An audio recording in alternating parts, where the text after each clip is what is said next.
All right, so before we get started, I'm gonna kind of break down a little bit of what we got going on.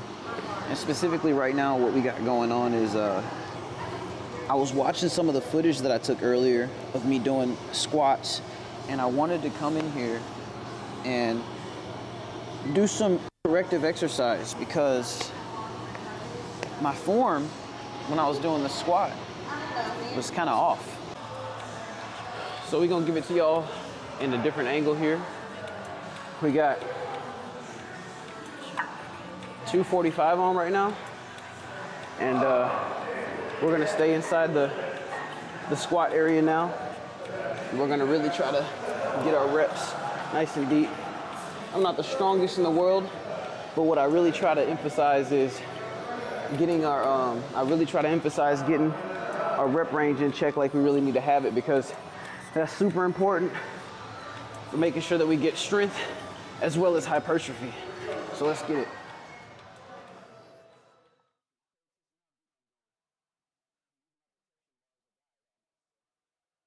So the biggest thing that I'm noticing when I do these reps is the fact that on this high bar squat, my spine is breaking in neutral position when I come up. So when I ascend on the rep, my spine isn't vertical like it needs to be. When I descend, I'm in a decent position. I could even have better position when I go down. So I need to get it right because it's off. And yeah, it was kind of off, and some people be like, oh, that's fine. People are gonna not be perfect in their form and stuff like that.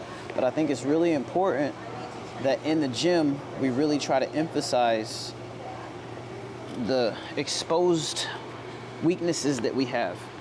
It really helps us prevent injury. It really puts us in a really solid spot. And what I'm doing right now is changing to my lifting shoes because I have my cardio shoes on. So yes, I have two different pairs of gym shoes. I have cardio shoes, then I have my lifting shoes. So that's what I got going on right now. I'm just changing to these lifting shoes. And specifically, some No Bulls. I really wouldn't be giving them a free shout out if I didn't appreciate them vastly as a company. The way I see it, they look out for me because I got a really good product, but it really helps reinforce a good form.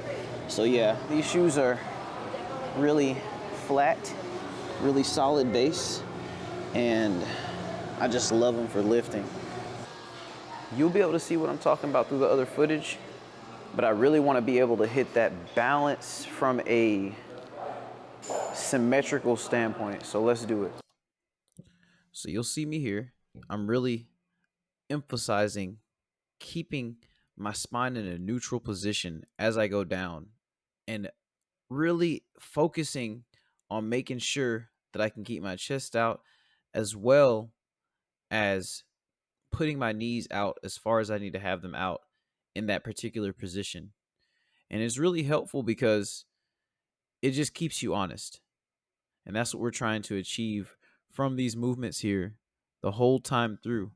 Because to be able to develop proper strength and to be able to develop proper hypertrophy, which is the size that you're looking for, is really important and crucial. So now we move to 225, and we're really, really focusing on that form as we go down. And when we come up, we're able to see that the spine is in such a healthy position and our squat form is just banging right now.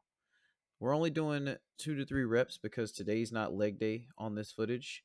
We came in here on the advent of leg day, the day after leg day, to really get some corrective exercise in.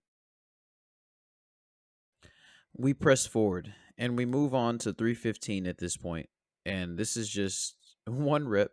I intended to do 2 to 3 reps on this, but when I got down and I really saw how hard it was to really execute my rep in that particular form, I was like, yeah, I'm just going to give it one and be done on that particular set. And we'll look at that later. I know I went somewhat deep, but doing it in the correct form is very, very important. And yeah, I'm weaker, but I'm cool with it because I want to build my strength in the correct way that's sustainable. So yes.